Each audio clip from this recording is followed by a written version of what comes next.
Eu achei que transformando isso numa espécie de lenda urbana, as pessoas poderiam me ajudar. Eu poderia chegar numa nova conclusão e tentar decodificar tudo isso. Eu sei que tem boa parte desse segredo lá fora. E as chances das pessoas que têm isso me encontrar, eu achei que seriam maiores se eu colocasse as coisas assim. Mas eu chamei a atenção de quem não devia. E agora eles têm tudo. Eles têm os meus papéis. Eles têm minha pesquisa. Eles têm a fórmula.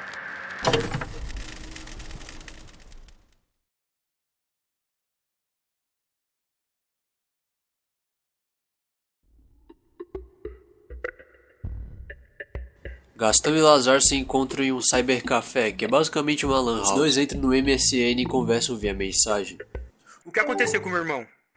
Eu não faço a menor ideia. Eu tenho contatos. Eu trabalhava numa revista há pouco tempo atrás. Eles vão me ouvir se eu reunir material convincente. Seu irmão não tá em segurança. Olha embaixo da mesa. Não abre agora. Não posso dar mais detalhes. Vá pra casa, abre o envelope e você vai saber como me encontrar de novo. O Lazar então fica offline, deixando o Gastão com o envelope sozinho. Dentro dele tinham 5 fotos de satélite mostrando a visão aérea da floresta amazônica. Fotos essas que mostravam os pontos cegos de cobertura do satélite, ou seja, áreas sem proteção da Amazônia, perfeitas para fazerem qualquer coisa legal, e que muito provavelmente pertenciam ou a Arcos ou a Obion. Junto com isso tinha outra coisa no envelope, um endereço para o Gastão encontrar o Bob Lazar novamente. E por último, uma página de diário, que foi escrita no dia 19 de janeiro por um tal de Pavente. O estranho dessa carta é que além de estar escrito o nome do Miro nela, ela foi escrita alguns dias antes do próprio desaparecer, o que revela que esse tal Pavente iria se encontrar com o Miro de alguma forma. Encontro esse que acabou não acontecendo, já que esse Pavente foi encontrado morto na empresa onde trabalhava, a Obion. O que dá pra entender aqui é que o Miro estava aparentemente entrando em contato com essas pessoas um pouco antes de desaparecer, o que é estranho, já que ele mesmo falou que vai desmascarar essas empresas por tudo que elas estão fazendo. Procurando por mais respostas, o Gastão se encontra com o Lazar novamente no dia seguinte, falando sobre as fotos do satélite. O Bob diz que os satélites foram sabotados para terem os pontos cegos, coisa que faz muito sentido. E quando perguntado se aquilo era obra da Arcos ou da Obion, o Lazar dá uma resposta estranha. Existe uma relação entre a Fundação Obion e a Arcos Biotech que vai muito além de uma parceria. Os funcionários da Obion são como cupins operários, insetos cegos trabalhando para cavar túneis para rainhas. Ou seja, na real a Arcos era a grande manda-chuva, sendo a Obion uma empresa ajudante. O Gastão pergunta sobre a morte do Pavente, que trabalhava para eles, só que não consegue nenhuma resposta. E perguntado por que o Pavente queria se encontrar com o Miro 2 dias antes dele desaparecer, o Bob dá uma resposta. O que você sabe sobre a morte do Pavente, afinal? Por que ele se encontrou e ia se encontrar com o Miro? Tem coisas sobre o Miro que você tem que saber. Eu não sei até onde isso vai, mas o que eu sei é que o Pavente estava certo. O seu irmão é parte disso. O Gastão entra em choque, principalmente por ele saber do fato que o Miro já foi interrogado por essas empresas, perguntando se ele não queria fazer pesquisa sobre o Guaraná.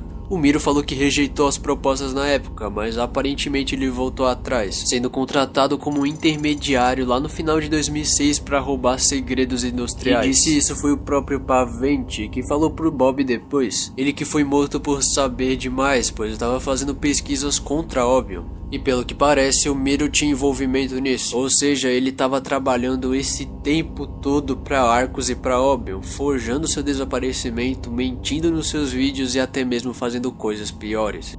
Se ele tivesse descoberto e ameaçado falar algo, eles têm grupos internacionais, crime organizado, basta um telefonema.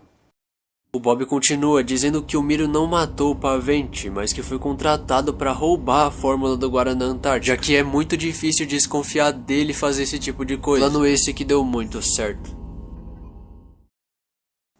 Chegando em casa depois disso, o Gastão checa a conta bancária de Miro e vê depósitos exorbitantes feitos em sequência, logo após o seu desaparecimento, dando a entender que ele recebeu para desaparecer, para fazer o plano, para forjar tudo.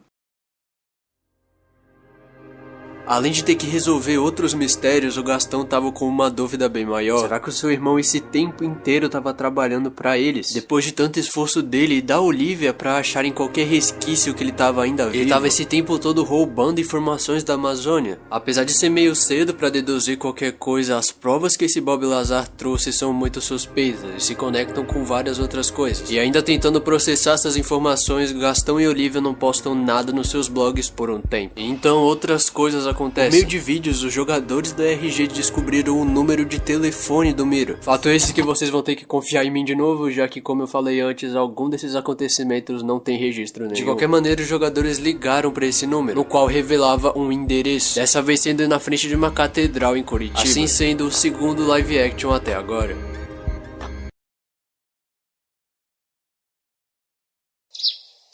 Era dia 3 de março de 2007, 8 jogadores seguiram as ordens propostas, esperaram até o sino da basílica dar 10 badaladas. Depois disso, um telefone público tocaria perto do local onde eles estavam, e isso realmente aconteceu.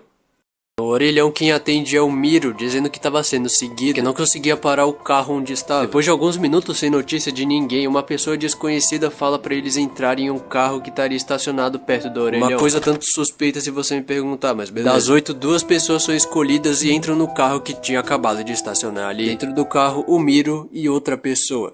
Gravando. Max Faraday, da Arcos, ele que tá por trás do meu sumiço.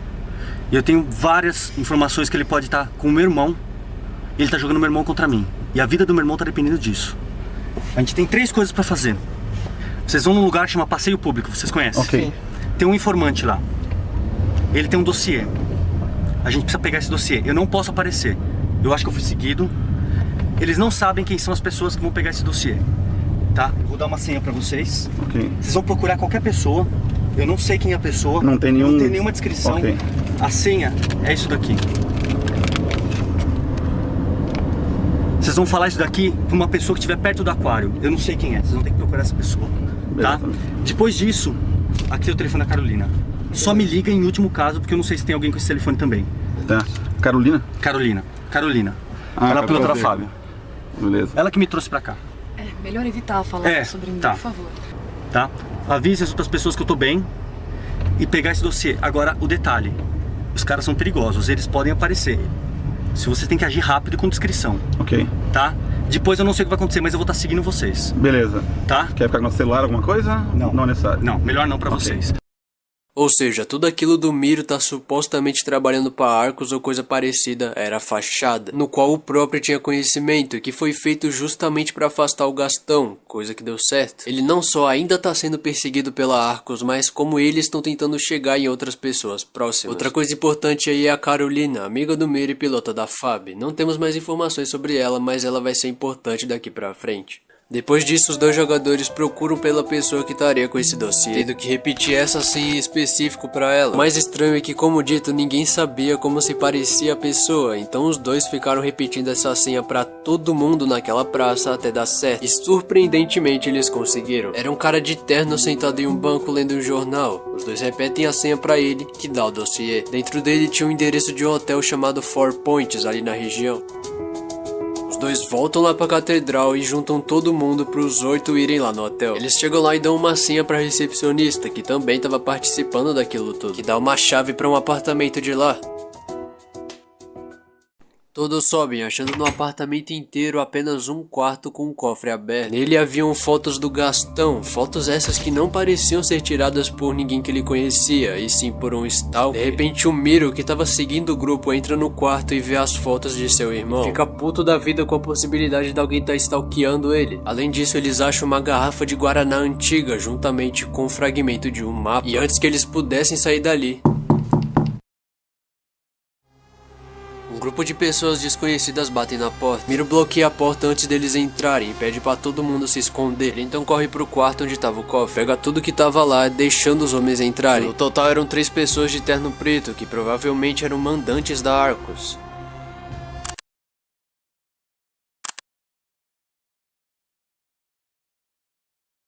Eles foram vasculhando todos os quartos à procura dos documentos.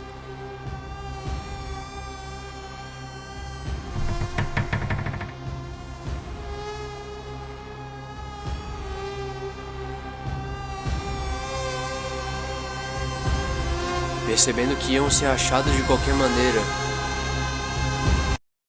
Os jogadores decidem correr pra fora do apartamento todos juntos, saindo de lá e deixando o Miro pra trás. Todos eles descem de escada, já que o elevador tava quebrado, pro estacionamento do hotel, onde acham Carolina em seu carro. E Miro surpreendentemente consegue chegar neles, escapando junto com o grupo pra fora do hotel. Dessa forma despistando os tais homens de preto, na qual é, na minha opinião, a interação live action mais lendária que eu já vi na minha vida.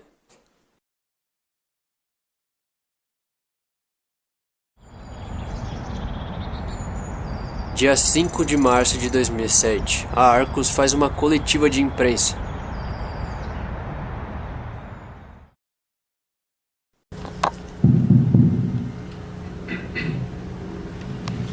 Bom dia, eu gostaria de agradecer a presença de todos e relembrando algo que já foi dito, não é permitido fotografar ou filmar. Portanto, se você pudesse desligar o seu aparelho... Esse daí é Max Faraday, tal nome que o Miro dizia que estava por trás de tudo, coincidentemente, dono da Arcus.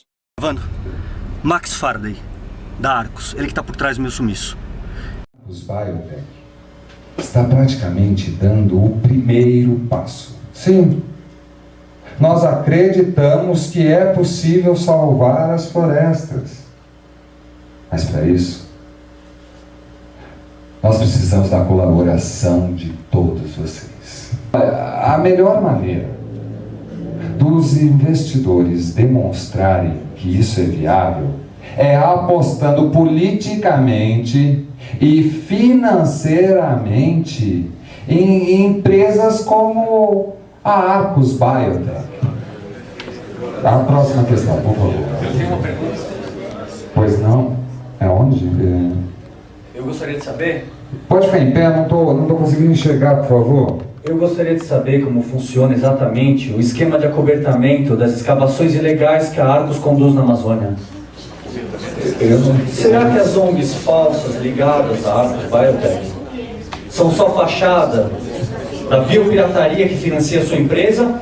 Ou vocês realmente estão conseguindo adquirir novas terras por meio delas? Eu me recuso a responder esse tipo de questionamento. Aproveitando, eu queria saber o seguinte: dentro das diretrizes da Arcus Biotech, onde se encaixa o fato de vocês sequestrarem e torturarem cientistas em solo brasileiro? Eu vou aceitar esse tipo de laboratório de acusações. uma empresa privada com falsos documentos. Segurança, por favor. Isso é uma prática que vocês fazem só no Brasil ou é comum no conglomerado total? Esse homem está louco, completamente louco. Quanto tempo até cair a máscara, Fábio? Quanto tempo até cair a máscara? Quanto tempo até todo mundo descobrir o que vocês estão fazendo na Amazônia? O meu nome é Miro Bittencourt. E eu sou o erro que a Arcus não podia ter cometido. Se alguém puder me acompanhar, eu acho que eles vão me matar aqui nesse código. Na boa, muito obrigado. Algo interessante aqui são as denúncias ditas pelo Miro, que vão das sabotagens nos satélites perto da Amazônia, coisa que a gente já sabia, até acusações de ONGs falsas e abuso contra pesquisadores. Denúncias essas que são totalmente pesadas e que a gente não tem nenhuma prova ainda. Mas se tratando do Miro, eu acho que ele não inventaria isso do nada. E ele que depois de 3 meses desaparecido, voltaria a postar no Zone Certa. Aqui é o Miro, eu não sei por onde começar a escrever nesse blog outra vez. Dessa vez ele fala sobre a caçada lá em Curitiba, onde os jogadores pegaram o dossiê, falando que ele ia ser entregue a um grupo de assassinos contratados pela Arcus, que iam pegar as fotos do Gastão que estavam no cofre, e possivelmente apagar ele do mapa. Inclusive dizendo que a Arcus e a Obion estariam atrás de fragmentos de mapa, o mesmo que eles acharam dentro daquele cofre. Assim dando a entender que eles estão em busca de algo muito maior além da fórmula do Guaraná. Mas por enquanto a gente não tem mais nenhuma informação importante sobre esses fragmentos de mapa. Com isso, o Gastão, que foi manipulado pela Arcus e pelo Bob, que inclusive era mandante deles, cai na real sobre o irmão, percebendo finalmente que aquilo tudo era um truque, feito pra tentar afastar ele de tudo isso. Mas agora era todo mundo contra a Arcus. A partir daqui a história ficaria mais complexa. Voltando para a vida real, em março de 2007 tivemos um evento muito importante acontecendo em São Paulo, a visita do presidente dos Estados Unidos na época, George W. Bush. A agenda cheia começou com a visita à Transpetro, uma subsidiária da Petrobras. Também não houve acordo entre os motoristas de São Paulo e os caminhos do presidente. Durante todo o dia, ruas e avenidas foram fechadas, sem aviso prévio. Mas o que diabos isso daqui tem a ver com o nosso RG? Aí que tá, entre as centenas de manifestantes que estavam na Avenida Paulista quando ele passou por lá, nós tínhamos algumas pessoas vestidas de árvores, segurando cartazes escritos "Fora Arcos Biotech". E não eram poucos, sendo colocados em regiões específicas de São Paulo justamente para atrair atenção. Coisa que deu muito certo, já que os mesmos foram entrevistados pela imprensa, tendo matérias jornalísticas falando sobre algo fictício em jornais até lá de fora do Brasil. Mas essas pessoas não estavam ali simplesmente porque sim, eles tinham um propósito. Todos ali faziam parte de um grupo específico chamado Efeito Parallax, que inclusive tinha o endereço do seu próprio site nos cartazes. Nesse site nós tínhamos várias matérias sobre o governo e coisas parecidas, mas eles também sabiam desse plano da Arcos de privatização da Amazônia e estavam querendo acabar com isso, inclusive tendo a morte do Pavente sendo noticiada nesse site. Até agora os membros da Parallax estavam agindo nas sombras, com pouquíssimas pessoas sabendo da sua existência. Mas dali em diante ela seria uma das mais fortes aliadas na causa do Zona Incerta. Voltando pro blog do Zona Incerta, o Miro decide explicar tudo o que ocorreu com ele durante seu desaparecimento, desde janeiro. Ele diz que lá no início do ano guardou um único papel daquela caixa de documentos do Heidenberg, no qual não mostrou pra ninguém. Nela tinha uma coordenada no qual o Miro seguiu.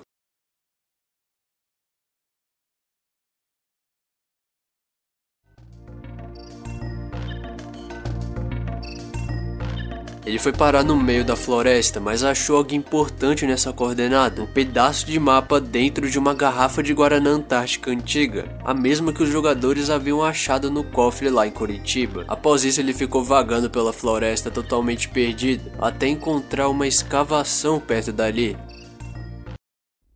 A escavação era imensa e o Miro decide entrar lá. Lá dentro ele acha alguns tonéis com a logo da Óbvio, ou seja, era mais uma de suas extrações ilegais acontecendo ali, bem na frente dele. Mas antes mesmo dele tentar procurar por mais alguma coisa, o Miro foi visto e apagado. Quando acordou, o mesmo estava amarrado, avistando quem fez isso com ele, o Faraday. Ele fica ameaçando o Miro de diversas maneiras, pedindo a senha de um pendrive pra ele. Pendrive esse que fora roubado das mãos do Miro um pouco tempo atrás, só que ele não tinha a senha pra acessá-lo. Ele explica que não foi ele que fez a senha, e sim um amigo seu. Com essa informação, depois de mais ameaças, o Miro foi apagado novamente, dessa vez sendo levado pra um galpão abandonado no meio da Amazônia. Acorrentado, o Miro escuta várias coisas, uma delas sendo o suposto dossiê que iriam entregar pros assassinos. Inclusive foi desse jeito que ele ficou sabendo sobre, impedindo que isso acontecesse tempos depois. Vários dias se passaram com ele naquela situação, sem poder fazer nada. Até que um dia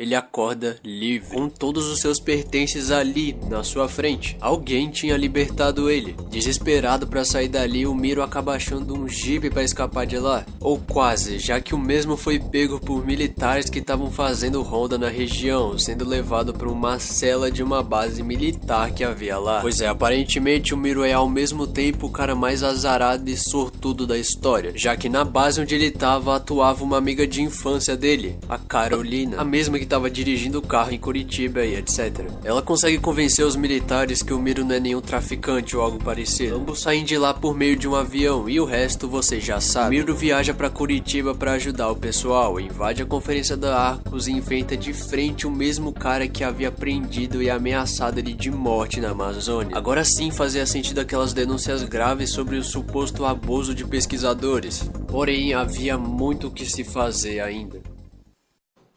Dia 9 de março de 2007, acontece mais um evento live action, dessa vez na cidade de Paranapiacaba, em São Paulo, onde os jogadores acham coincidentemente mais pedaços dos mesmos mapas que estavam sendo falados há um tempo atrás. Mapas esses que o Miro acredita que seja a localização de algo bem maior e que a Arcos está à procura deles. E ele estava realmente certo, já que juntando essas informações do site junto com alguns e-mails que os jogadores estavam recebendo, principalmente da QOM, que falavam sobre supostos 42 fragmentos da verdade, fica óbvio que existem 42 pedaços desses mapas, e todos esses estavam guardados através de 24 garrafinhas dessas antigas de Guaraná. 42 fragmentos da verdade, 42 retalhos. Desenterre aquilo que buscamos, mas não podemos jamais arriscar a procurar.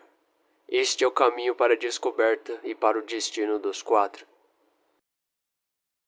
Essa mensagem estava escrita no site da QOM, que a partir de agora disponibilizava por meio de enigmas as coordenadas de vários lugares espalhados pelo Brasil inteiro. Começava assim outra ação ao vivo e muito criativa do ARG, a caça ao tesouro, no qual os jogadores tinham que ir para essas coordenadas para pegarem as garrafinhas e juntarem todos os fragmentos de mapa para ver o que dava. Mas isso daí a gente fala mais pra frente. Voltando pro Miro, que tava totalmente obcecado em resolver tudo aquilo, ele acaba sobrecarregando a Olivia, que tira umas férias do ARG, mas que acaba voltando por causa de um envelope. Oi, voltei. Desculpa eu ter saído de cena desse jeito meio estranho, mas eu precisava de um tempo longe dessa história toda. Longe do Miro também, porque desde que ele voltou, ele anda bem atordoado com tudo isso. E cheio de teorias e... Enfim, quando eu cheguei em casa, tinha um envelope pra mim. Pra variar, sem remetente. Eu achei que ia começar tudo de novo. As ameaças. Mas aí eu resolvi abrir o envelope. E por incrível que pareça, o que tinha dentro pode ajudar. Pode me ajudar. Ajudar o Miro, talvez. Dentro do envelope tinha uma carta. Uma página de um diário que parece ser do Hardenberg. E ele comenta sobre o caso de um antropólogo romeno que desapareceu e foi encontrado morto numa estrada perto de Bucareste em 1930. E tinha também uma série de recortes de jornal sobre esse caso. O nome do antropólogo era Ivan Ferenczi. É aí que a coisa começou a me surpreender. Antes que isso vire uma confusão só, eu preciso abrir um parênteses e falar sobre um explorador inglês chamado Percy Fawcett. O coronel Fawcett desapareceu junto com seu filho em 1925, enquanto eles procuravam uma cidade perdida no meio da Amazônia. Ele tinha várias evidências sobre a existência dessa cidade, mas poucos dados concretos sobre a localização. Ninguém nunca encontrou um corpo, e várias expedições que foram em busca deles também tiveram o mesmo fim. Quer dizer, agora isso começa a fazer mais sentido. Eu li que esse antropólogo, Ferenczi, passou vários anos investigando o desaparecimento do coronel Fawcett. Parte da pesquisa que ele conduziu relaciona esse acontecimento com a existência de uma tribo de índios brancos, que o próprio Fawcett esperava que fossem os guardiões dessa cidade perdida. O que o Ferenczi propõe é que esses índios brancos seriam descendentes diretos de uma tribo só de mulheres. Percebeu onde eu quero chegar? Nada disso ajuda a descobrir quem tá mandando isso pra mim e com que propósito. Mas se o objetivo era me colocar no caminho certo, eu acho que funcionou. Tudo estava se conectando. Aparentemente toda essa história da Arcos e do Miro tinha muito mais a ver com o que a Olivia estava pesquisando, principalmente na questão das explorações da Amazônia, que é exatamente uma suposta cidade perdida, mas o que há nela ainda é um mistério. Desde que eu voltei, eu tenho sido mais cuidadosa. Olhar para todos os lados toda vez que eu saio de casa, ver no retrovisor se não tem ninguém me seguindo. Eu achei que isso ia durar só um pouco, mas sei lá. Eu acho que já virou instinto. Pra que você tá ligando isso, Olivia? Você sabe muito bem por quê. Pra mim, sempre sobra o papel de bruxa nessa história. E isso é porque ninguém sabe a maioria dos absurdos que você me fala. Absurdos? Absurdo alguém ficar dirigindo com uma câmera na mão no meio de São Paulo. Amigo, isso que é absurdo. Imagina. O que eu falo? Eu realmente acredito que o que a Arcos estava procurando na Amazônia talvez seja a cidade que o Hardenberg passou a vida inteira procurando. Talvez seja a mesma cidade que o Fawcett estava procurando. Talvez seja o Elo Perdido, Eldorado, Shangri-La. Shangri-La? É tudo que aparece na mitologia desde sempre, Olivia. Você sabe disso. Tá bom. Então, olha, com que propósito uma empresa teria o trabalho de cavar a Amazônia dentro e ir em busca de vestígios de uma cidade perdida? Vestígios? Ninguém falou em vestígios. Como assim, Miro? Eu não falei em vestígios. Talvez tenha uma cidade inteira enterrada lá. Uma cidade inteira, Olivia. Calma. Você viu os documentos. Foi você que me fez ver as ligações que tem nessa história. Talvez tenha mesmo uma cidade perdida lá. Talvez uma civilização inteira. Não tem lugar mais inexplorado que a Amazônia. Tá bom, eu admito, mas eu já consegui o que eu queria, pronto. Você deixou a luz acesa, né, Olivia? Que bom, que economia, né? Ué, deixei? Deixou lá. Tô ficando tão louca. A luz apagou, Olivia. Miro, você viu isso? Não, você pirou, volta aqui. Fecha a porta, vambora, vai. Mas, Miro, daqui, Olivia, vambora. Vamos pra minha casa, vambora, vai. Ninguém tem a minha chave, nem a moça da limpeza. Tinha alguém na minha casa. Hoje eu vou até aqui pra ver tudo e não tem nada fora do lugar. Eu tive que reconhecer que eu não posso mais ficar aqui. Por mais que eu não goste de dar o braço a torcer, eu sei que pode ser perigoso. O Miro insistiu pra eu ficar no apartamento dele durante uns dias, até eu resolver o que vou fazer. Só uns dias. Pra falar a verdade, eu nem tenho escolha. Dá pra ver que, como eu disse antes, a Arcos tá cada vez mais percebendo que seu segredo tá vindo à tona e tá fazendo de tudo pra silenciar qualquer um que tente interrompê-la. Antes o Miro, Gastão e agora a Olivia.